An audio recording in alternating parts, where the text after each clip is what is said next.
Sveti vladika Nikolaj Žički. Jaki duhovi.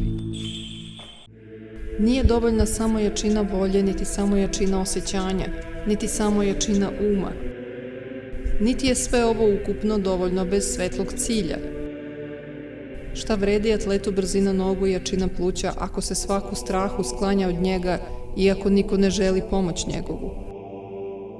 Sve silne i burne stihije prirodne obučene u mrak noćni ispunjavaju putnika strahom, no kad ih jutarnje sunce osvetli, putnik se prijatelji s njima. Takvi su i takozvani jaki duhovi. Obučeni u tamu egoizma i sujete, oni su strašilo i ljudima i prirodi oko sebe.